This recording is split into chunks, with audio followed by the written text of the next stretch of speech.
Hello, everyone. I'd like to welcome everyone to the fourth webinar of the WCRP Digital Earth Lighthouse Activity webinar series. My name is Kelly Nunez-Ocasio from the National Center for Atmospheric Research in Boulder, Colorado, and I'll be one of the moderators of today's event. The webinar series is part of the WCRP Digital Earth Lighthouse activity, and the aim of this series is to help maintain more regular and open dialogue between active researchers and users on the development and evaluation of kilometer-scale global and large domain models across the world. We plan to hold seminars about every 2 months, spanning a range of groups working on kilometer scale modeling around the world. And you can find the recording of our previous event webinar in the web page, which is linked on these slides here. So the focus for today is on a K-scale weather event attribution system and the work of Francois Engelbrecht at colleagues at Wits University in South Africa. Before we get started, I will pass on to our moderator today, Huw Lewis. Hi, everybody, and thank you for joining, and a warm welcome from my side. So I'm Huw Lewis from the Met Office in the UK.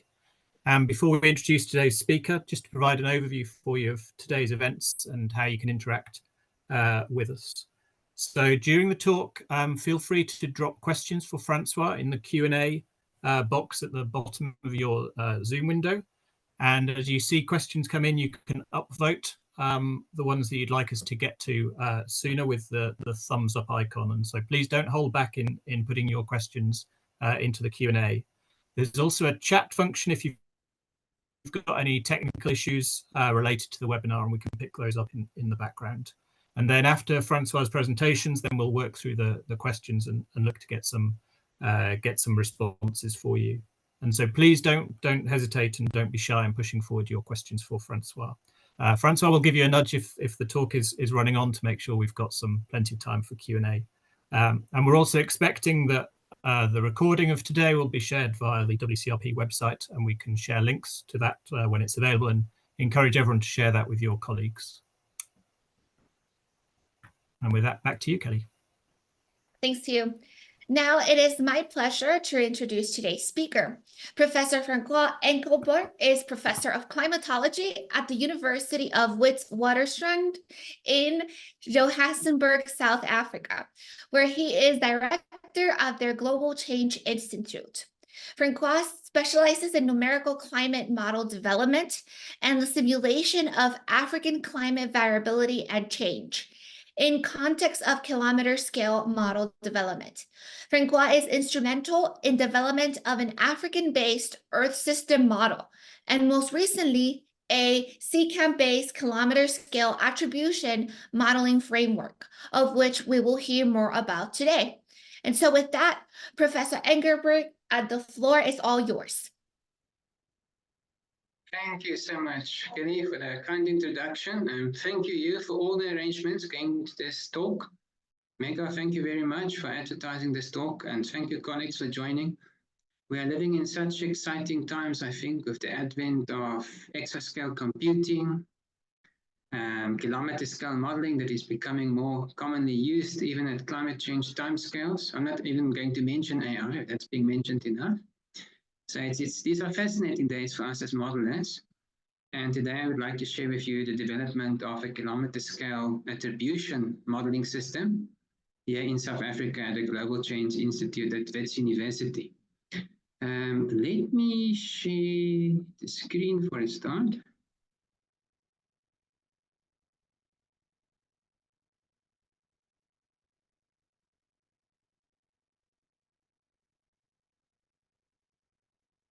Maybe you can just, yeah, it's correct. Okay, thank you very much, Kim. Colleagues, so I'm recognizing the contributions of several colleagues from a few countries and many institutes in South Africa who co-developed with me the system. It was very much based on Let me just see if I can move the slides. Yeah. So this work really flowed out of a long-standing capability we have here at the Global Change Institute, which is a stretch grid regional climate modeling capability. It's based on the conformal cubic atmospheric model. Some of you will know this is the variable resolution atmospheric model developed at the Commonwealth Scientific and Industrial Research Organization in Australia.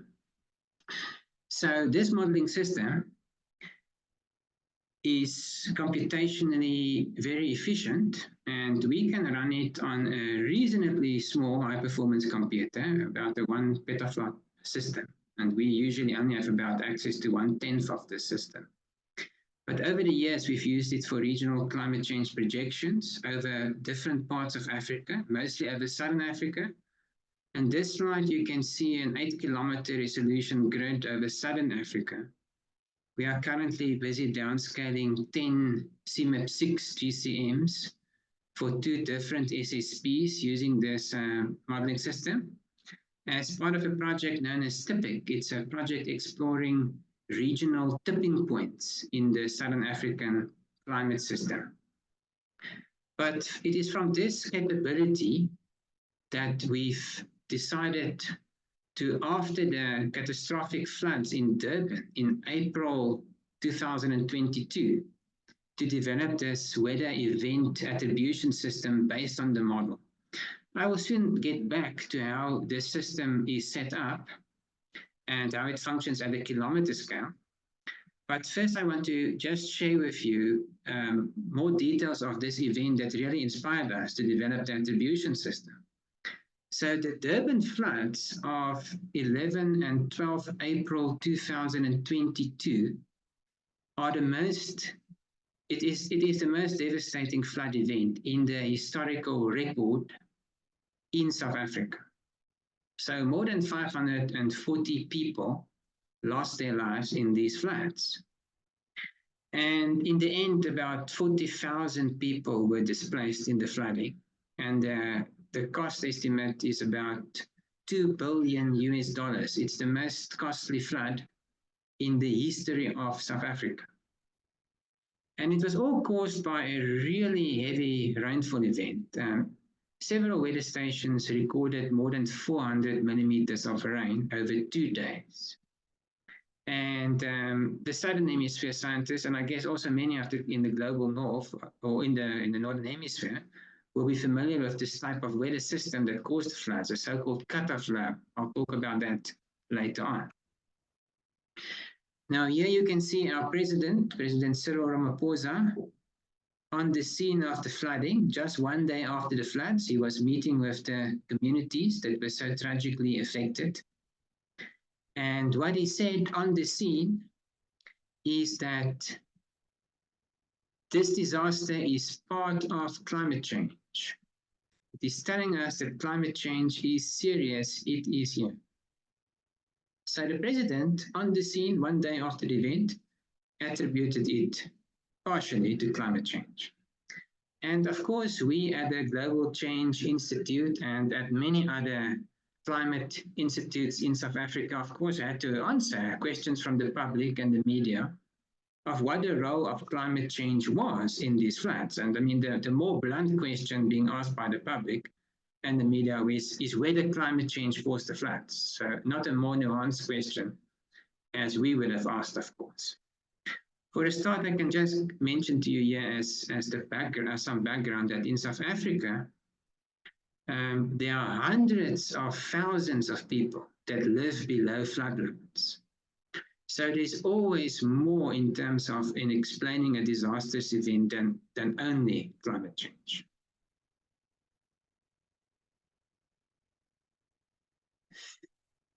Now, of course, when it comes to these, to answering these questions around attribution, we all know, of course, that it is increasingly being linked to the controversial issue of loss and damage.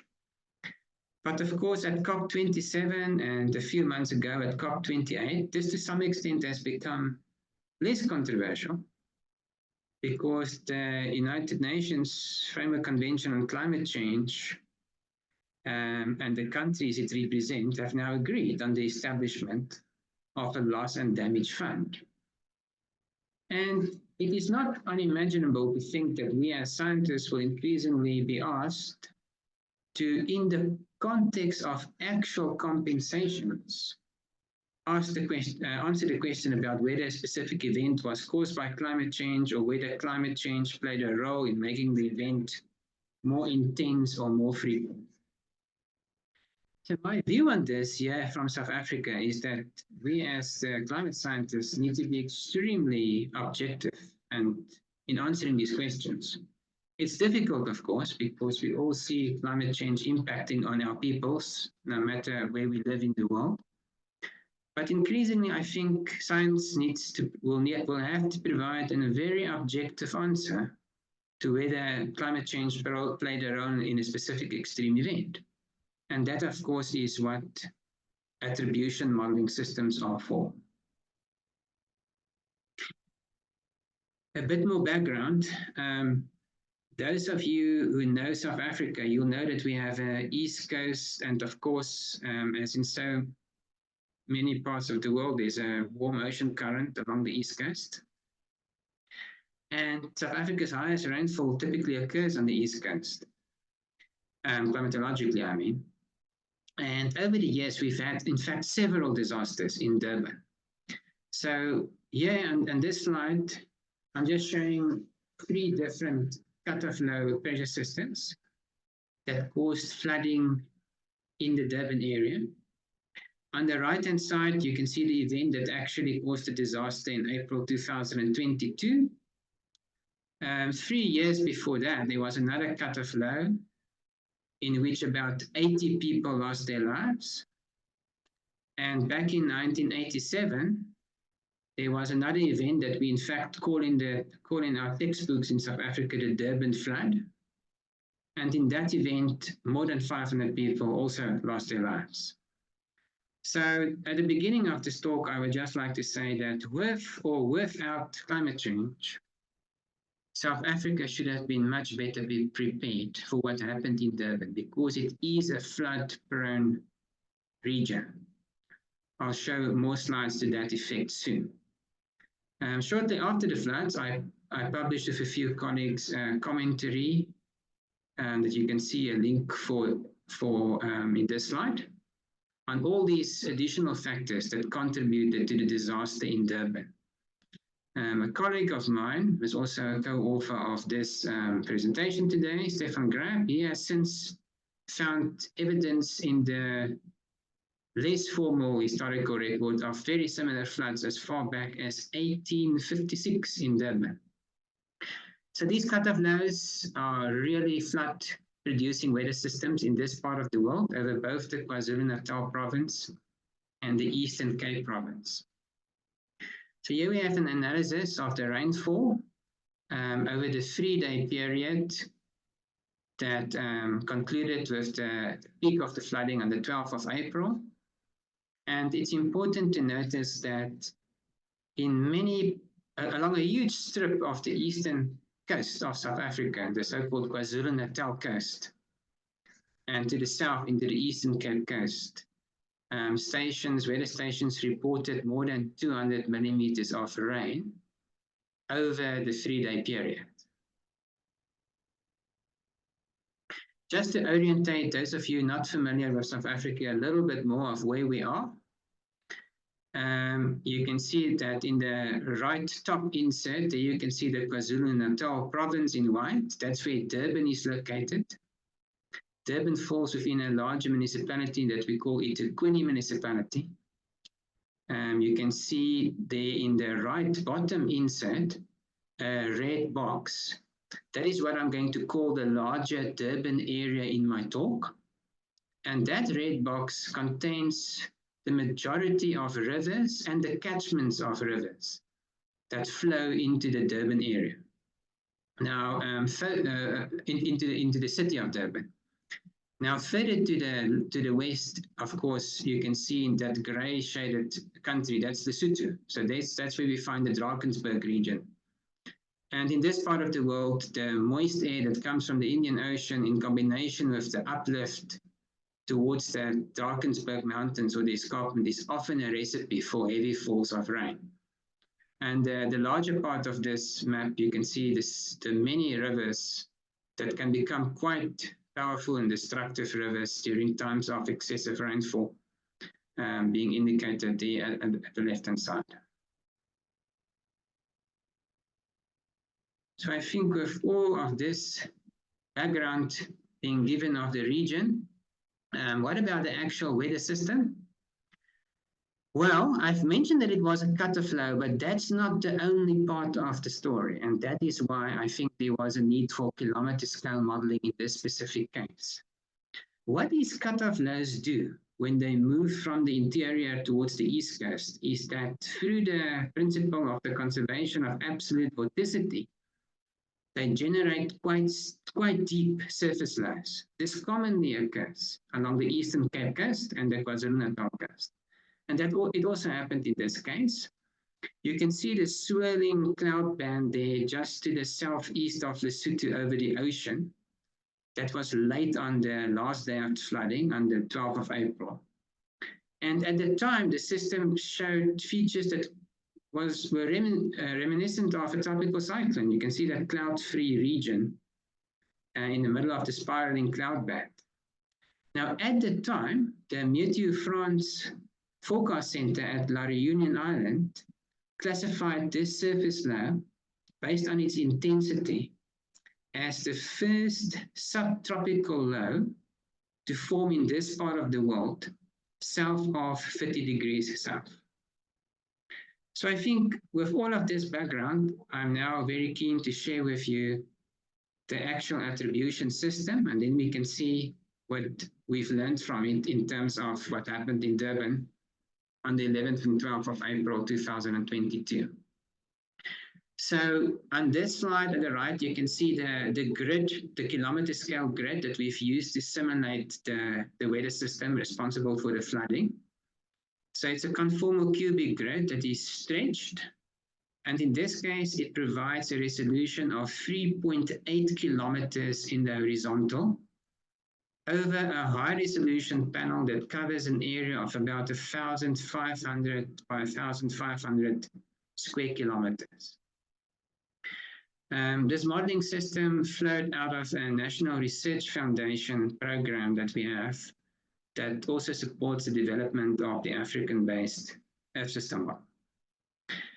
Our computations are all being done on our Department of Science and Innovations Center for High Performance Computing. It's a petaflop system, as I've mentioned. And yeah, we typically have access to about 1/10 of this computational resource.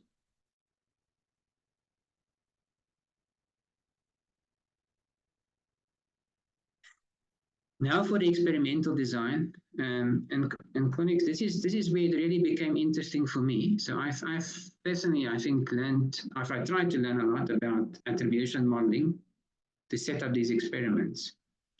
So we followed the experimental design that I think can be traced back to initial experiments used for attributing Hurricane Harvey and its effects to climate change. And in this specific experiment, we firstly use perturbed physics, a perturbed physics ensemble, in our case, a 64 ensemble member, to simulate the uncertainty associated with the actual event that caused the flooding. So in this case, we followed a numerical weather prediction mode of simulation. So we simply took an initial condition. In this case, it was 0 hour Greenwich time on the 11th of April 2022, before the heavy falls of rain started. The cutoff low was approaching from the west to the east towards Durban. So that was the moment of initialization. And then we simply ran the model freely 2 days into the future. And in the 64 perturbed physics ensemble members are then supposedly going to tell us something about the different possible outcomes of this weather system that it could have had. I won't give the full details of how the ensemble was constructed, but it was based on different combinations of the scale awareness of convection in the model's convection scheme, aspects such as detrainment. We know there's a lot of uncertainty in specifying detrainment profiles, cloud microphysics, and so forth. So a typical perturbed physics ensemble, largely built around cloud microphysics options, different options for convection, the degree to which parameterization is still being used at these resolutions, boundary layer schemes, and so forth. So that is to this first experiment. We can call it a control experiment. I'll refer to it as the present day world. It represents the warmer world, the actual world of 11 and 12 April 2022. So in this specific approach to attribution, we want to investigate how that very same weather system, the cutoff low that generated the surface low, how would that weather system, that very specific system, have behaved? How would it have behaved in a world without anthropogenic warming? So the next question then is how to construct such a world. And in our case, we've decided not to try and go back to pre-industrial conditions, because it's not so easy to think how to put the actual weather system in a pre-industrial climate generated by a model, for example, a global climate model. So in this case, we followed that approach in those North Atlantic hurricane studies I've mentioned, and we detrended, for a start, the sea level pressure field, the sea surface temperatures, and atmospheric temperatures for the month of April, for the period 1979 to 2021. So what I mean with detrend is we calculated those trends, and then we've simply removed those trends from the initial state of the model on the 11th of April at 0 hour Greenwich time.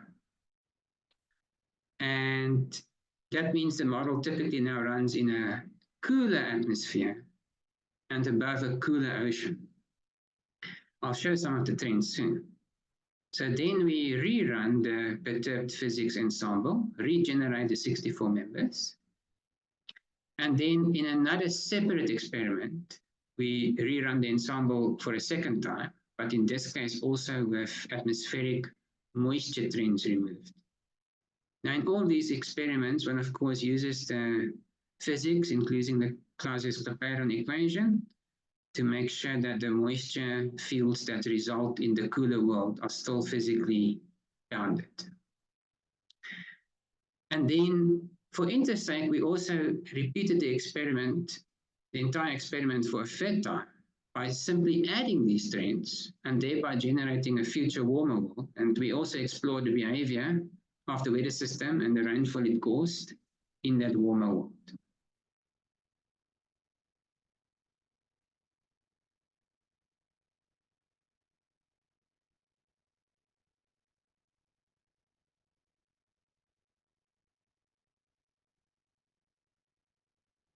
Correct. Can someone just confirm that I'm back? Yes, I can hear someone. Yeah, we can hear you, Francois. Thanks. Sorry, everyone. I'm talking from South Africa. You've just experienced load shedding. It's a controlled power cut, and fortunately, the generator has kicked in. So I can continue. So this is how the trends look like. So these are the trends that got removed from the initial state. I'll just highlight two of them. Bottom right are the sea surface temperature trends. And you can see that over the last 4 decades, we've observed in Southern Africa a strengthening and a broadening of the Agulhas current. And then at the top left, you can see that sea level pressure has increased over the Indian Ocean to the east of South Africa and over the Southern Ocean. So that's quite a pronounced change. change in the regional circulation. Really strong trends in the regional sea level pressure. We refer to that pressure pattern at the top left as ridging of a high pressure system along the east coast region of South Africa. So let me now start to show some of the results of these attribution simulations. What you can see on this slide, top left, is the observed rainfall during this event. And then on the right-hand side, the simulated rainfall as simulated by the median of the ensemble. Bottom left is the sea level pressure pattern by midday on the 12th of April in ERA 5 reanalysis. And in the right bottom figure, the same sea level pressure pattern, but for one of the 64 ensemble members. So overall, you can see just by looking at these graphs that the median of the ensemble, to some extent, underestimated the rainfall along the KwaZulu-Natal south coast. And in the positioning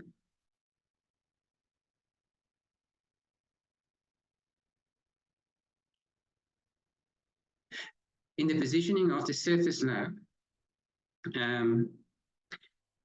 you can see some variation compared to the ERA 5 position, but I'll show more. I'll show soon the spread across the ensemble. Huw, can you maybe just confirm that I'm still audible? I'm getting lots of power dips here, unfortunately. Yes, you're coming through loud and clear. It's perfect. Okay, that's good news. Thank you very much. So now for the first really, what I found at least, a really fascinating result. On this slide, we are looking at the positioning of the surface low that caused the flooding, the most of the flooding on the 12th. The black dots show its simulated position in the 64-member ensemble. So you can see just by perturbing the physics, there's quite an immense variation in where that low could have been located. The green dot shows its position as estimated by the Regional Forecast Center of Meteo France at La Réunion. And some of the ensemble members get really close to the observed position, and others have sent that low much deeper into the Indian Ocean by the second day of the flooding. That's by midday on the second day of the flooding.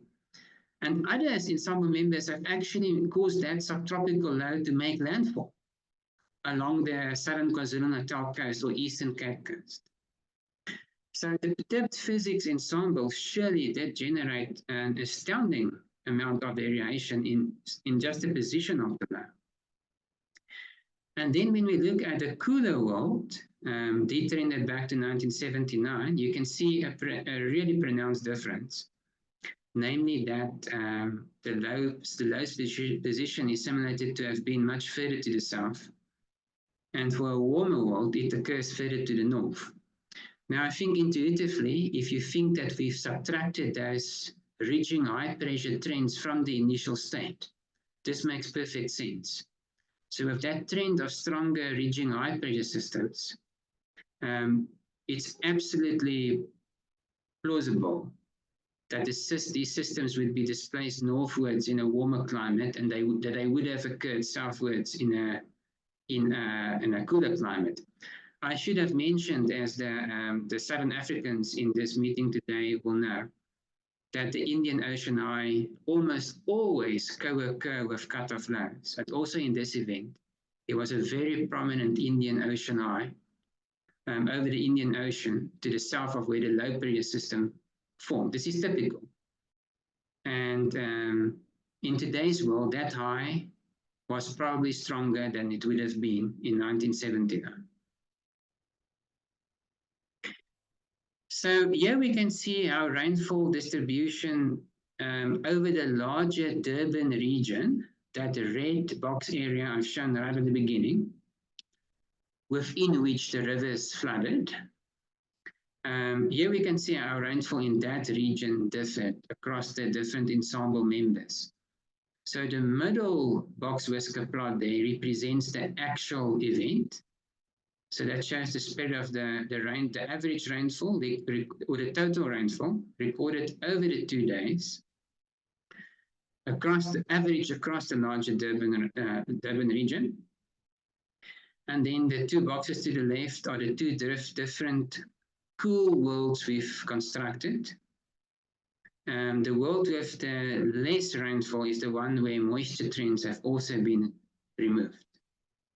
And then on the right-hand side, we can see how the rainfall differed for warmer worlds. And at the far right, not only a warmer world, but a world where moisture trends were also added to the observed initial state. And then on the right-hand side graphs, you can see the very same thing, but here we've just plotted. Oh, sorry, Connex. I'm losing concentration. Yeah, everything I've said is true, but you should replace the word rainfall with sea level pressure. And what you can see is on the left-hand side, just the average sea level pressure over the domain, and on the right-hand side, the minimum sea level pressure recorded in the center of the low, of course. I'll show the same plot soon for rainfall.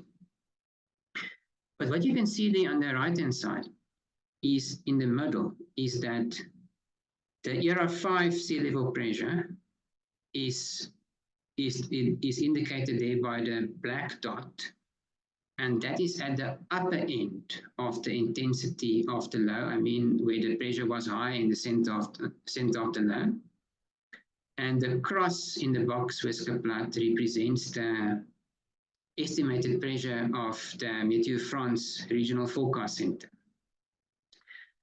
And you can see that this ensemble captures the intensity of the actual event very well. It is very well represented within the range of the ensemble.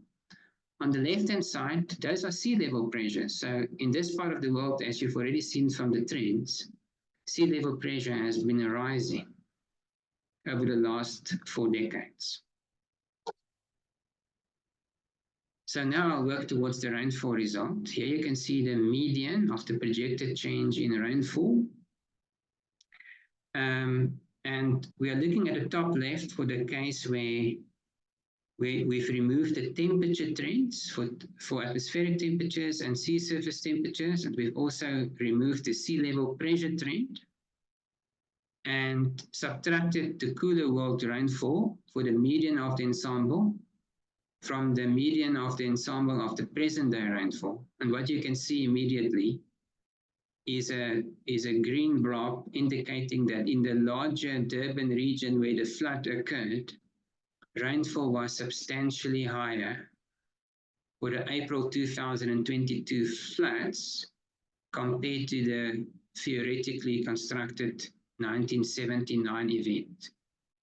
If we also remove moisture trends, then compared to that world in 1979, where moisture is also back to 1979 values, you can see that the rainfall is even higher. So we are talking about rainfall totals that are between 40 and 80 millimeters higher, and that is in the order of 40% to 104% higher, just looking at the median of the ensemble for the actual event compared to the cooler world. And then if we look at the two bottom slides, there we are moving into the future, into a warmer world, which, by the way, is roughly a 2045 world. And you can see that the same type of change is happening. It's just that the rainfall is displaced somewhat further to the north. And of course, I'm sure you can all link that back to the northward displacement of the surface low in a warmer world. So here we are now looking at the graph I've introduced too early, and this is now the rainfall over the larger Durban area average. And in this specific case, it's 2 day totals. And here you can see the clear increase in rainfall as we move from the cooler world to today's world into the future world, the future warmer world. So quite pronounced increases in rainfall that are simulated by this event attribution modeling system. And then on the right-hand side, we are looking at the maximum rainfall recorded in that larger Durban region. There we've also plotted some of the observations. So the two crosses there are from rainfall stations. So the highest rainfall that we know of recorded by a weather station during this 2-day event was at the weather station of the Agricultural Research Council in South Africa. It was 515 millimeters. That's what you can see plotted there by the cross. And there's another station that recorded about 490 millimeters of rain over the 2 days. So even, you can see, even those point scale measurements are contained in this ensemble. Remember, we are looking here at roughly 16 square kilometer rainfall averages. And still one of those contained even higher rainfall than the actual observed rainfall. So once again, I think the ensemble gave a good representation of representing both the average rainfall and the maximum rainfall. Although the median of this ensemble is underestimating average rainfall across the larger Durban region. So gradually heading towards the end of my talk, I think there are 4 slides left. I would first like to say that with or without climate change, South Africa certainly should have been better prepared for these Durban floods. We had a disaster, as I've mentioned, just 3 years before this event, also caused by a very similar cut-off land. And then, of course, the big catastrophic event of 1987, also an event that cost more than 500 lives. You see, in this part of the world, colleagues, all the cities are growing very rapidly, and they are growing informally. And people tend to live where there's water. So people tend to live right next to these really, really dangerous rivers when they flood, because it gives them access to water. And they also want to live in the city because it's in the cities where the jobs are.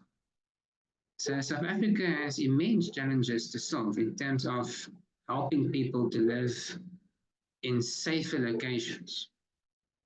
With or without climate change. Let me just say that again, right at the beginning of summarizing. But then, as you've seen from the statement our president made one day after the floods, there's certainly a need for science to inform on the role of climate change in extreme events. In South Africa, but I think this is certainly true across the developing world, across the global south. And therefore, I think it's important that research institutes in the global south also make the effort to develop their own weather event attribution systems to be able to participate in the science of event attribution. And I think this system that we've developed at Wits University, at our institute, is a good example that this is achievable. Especially in the context of the fact that we use this stretch grid modeling system on a really good local high-performance computer. It shows this type of technology is within reach in the global south.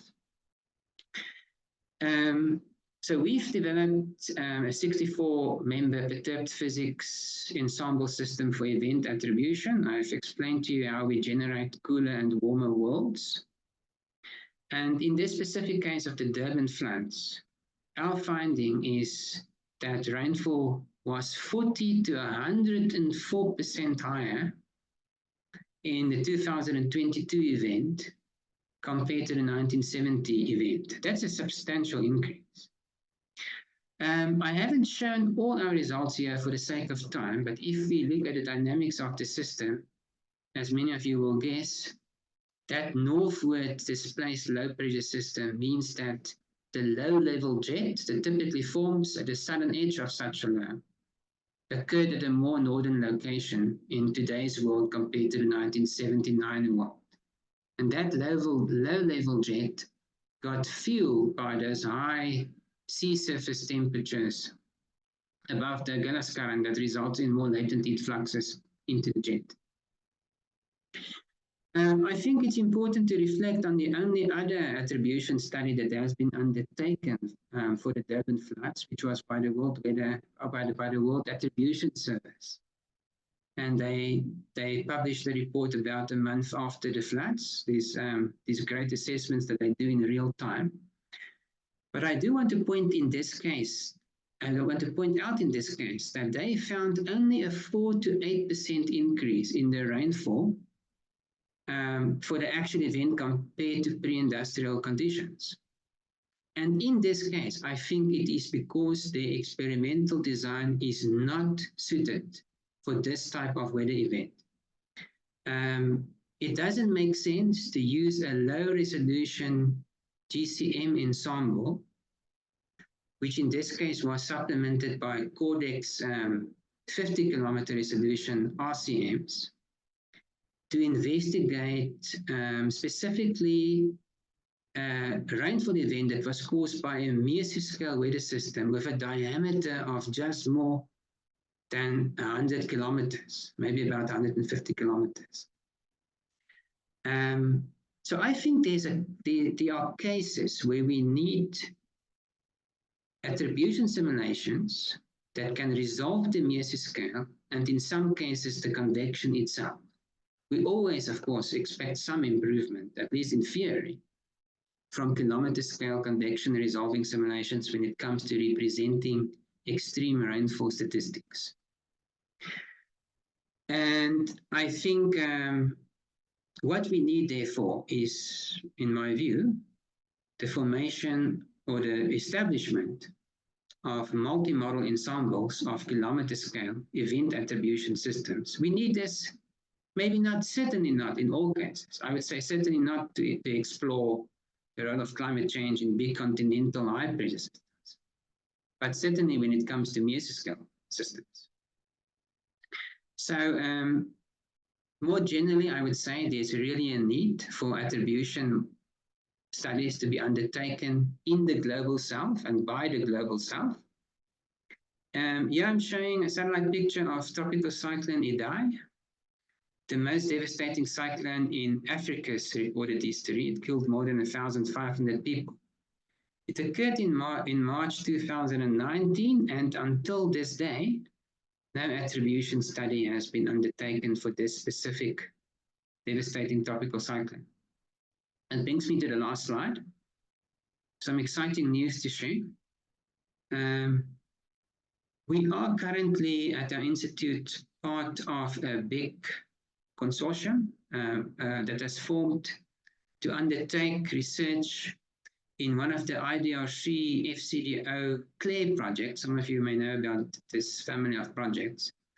In our case, we are exploring specifically tropical cyclone landfall in Madagascar, Mozambique, and Malawi in a warmer world. We use for this kilometer scale modeling. And our institute is currently combining efforts with the UK Met Office to build a multi-model ensemble for kilometer scale weather event attribution in this part of the world. And the first case that we are going to tackle is likely going to be tropical cyclone Idai. And in the slide there you can see one of the first simulations, 3.8 kilometer resolution simulations of tropical cyclone Idai, shortly before it made landfall. So with that, colleagues, I hope we have a bit of time left for discussion, and I hand the floor back to the organizers, I guess to you, Huw. Yeah, thank you so much, Francois. Thank you for an excellent and very powerful talk, and congratulations for dealing with your various load shedding locally. That's a new one for me. So thank you very much for perseverance and for informing us of your work. There are already a number of questions in the Q&A that we will start to come to now, and there's still time to add your own questions into the Q&A box so that we can come to them. And a reminder, you can upvote for questions that you'd like to get us to get to sooner than others.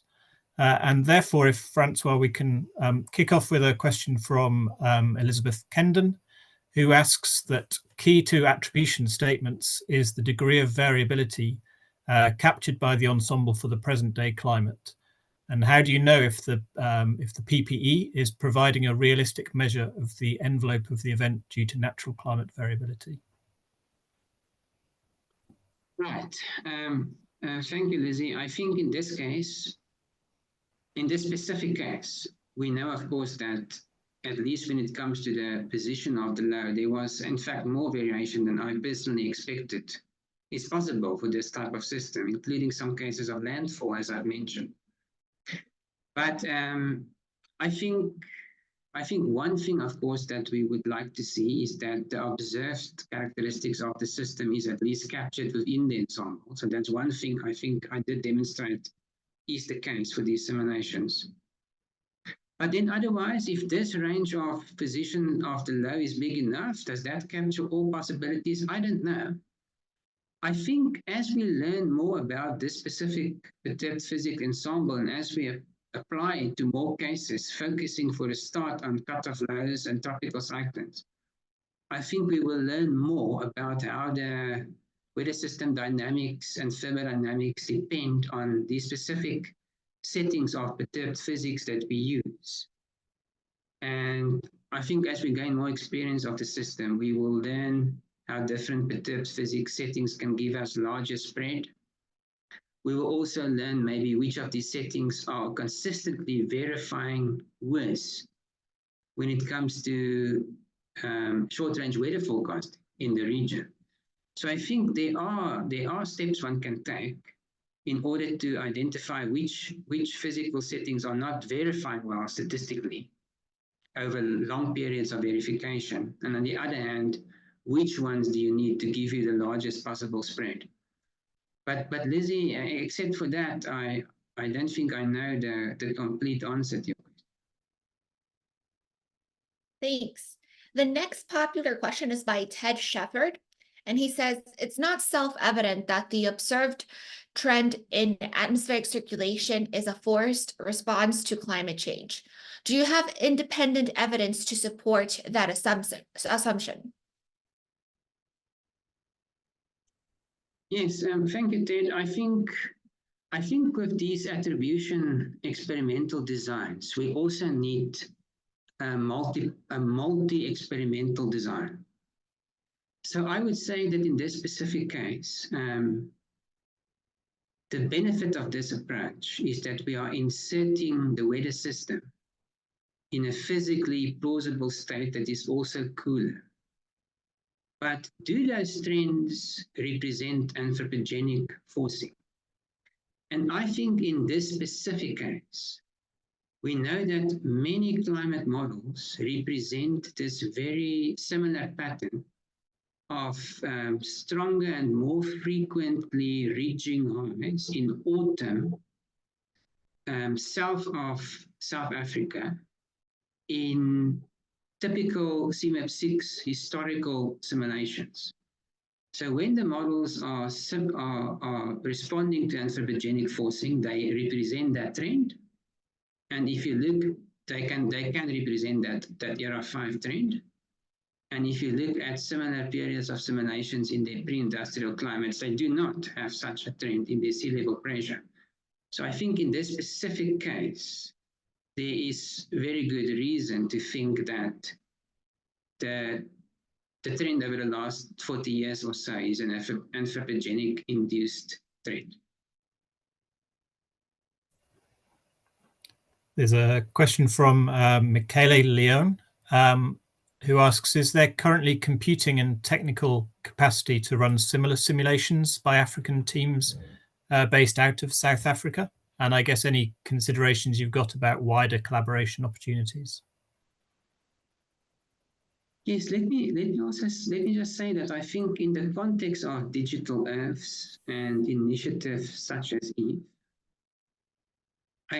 I'm sure the long-term vision is, of course, to have many of these kilometer-scale global attribution systems that run on a regular basis and can automatically attribute the weather of a specific day in real time. But of course, we are very far away from having the computational power that can do this, that can generate these types of ensembles globally at the kilometer scale. So I also wanted to make that point in the context of the seminar series focused on digital Earths. But I think until we don't have access to that type of computational power, and maybe in the global south, that will be an even longer period, we need to think about how we can build practical systems that, at least for some types of weather events, such as this event that occurred over a short period in a really relatively small area, systems that can give us an opportunity to do an attribution analysis in terms of the role of climate change in the occurrence. And I think for this type of system, simulating 2 days with 64 ensemble members for 5 different experiments give you a simulation time in the order of 2 years at the kilometer scale. It's not insignificant, but it's also achievable. If you have a high performance computing that can offer to you a few thousand cores, to make this very practical, over a few weeks of simulation time. So this is reachable, but to the best of my knowledge, there are currently only 2 computers in Africa that can do even this. This is the one in South Africa, and there's the one in Morocco. The one in Morocco was a few years ago, a couple of years ago, still in the world's top 500. So this is a constraint. This is a constraint. And therefore, I think the initiatives that are being discussed in WCRP and through initiatives such as EVE to make this type of compute more generally available also in the global south are really important initiatives. Not only in the context of climate change projection, but also in the context of attribution. We have a question by Chao Li. What are the pressing requirements to assist the Global South in mitigating the extensive damage caused by extreme rainfall? Will better computing resources help you to develop a new information system and early warning system? Yes, I think that brings us for a start, to the topic of early warnings for all, the United Nations and WMO initiatives. And I think this tropical cyclone project I've mentioned is a good example of what is needed. So there are various things that are needed on the scientific front, but also in terms of the uptake of the science. I'll just be very brief by saying that in this part of the world, there is an immense need for real-time access to the high-resolution forecasts being produced by the World Meteorological Centers, as they are called, by WMO. And there are wonderful initiatives such as the WMO Integrated Processing and Prediction System, which has the purpose of making such forecasts available in real time to forecast centers in the developing world. So there's all the right intentions to make this happen, but there are huge practical problems. There are not storage space for these types of forecasts, or there's not connectivity to get them in real time. So I think one solution that is currently being pursued is to give access to developing countries to these type of forecast products in the cloud, or by servers in the global north that are accessible to researchers in the south. And this is a valuable tool in the context of short-range weather forecasting, but also in research mode. Those of us living in the global south really will deeply appreciate better access to these high-resolution data sets for a start on global north data servers. So that's one aspect. I think we increasingly must build capacity in building climate models in the global south, and expertise in analyzing these data sets, whether it is in research mode or as a real-time weather forecast. But then finally, I'll say, even more important, and this is a big thing for me to say as a climate modeler, but I would say even more important, is the better uptake of these forecasts in communities. It takes an immense amount of trust and long-term relationships for a community that is very poor and that lives along a big river to abandon everything it owns based on a weather forecast and to relocate in a few hours to a safer place. So the key word here is community-based flood early warning systems. And that is one aspect of our project Represa that we are also pursuing. We're only one project, of course. One really needs here collaboration between meteorological services in the developing world countries and important humanitarian organizations that can help with uptake. For example, the Red Cross National Societies. So yeah, that's a big question, and all I can say is there's really a lot that needs to be done. Wonderful. Well, with that, we just have a few minutes remaining. So we would like to thank Professor Engelbrecht again for his excellent presentation and for answering our questions. And many thanks to all of you online for your attendance and participation today in the chat and for posting very interesting questions as well. And if anybody has feedback on today's session and today's event, that's very welcome. And you can find contact details through the WCRP webpage or contact Kelly or myself directly. We're also happy to receive suggestions for future webinars, either on topics or on if you'd wish to volunteer yourself to speak. We'd be very pleased to hear from you. You'll see also on the webinar page that we're setting up seminars through the remainder of this year.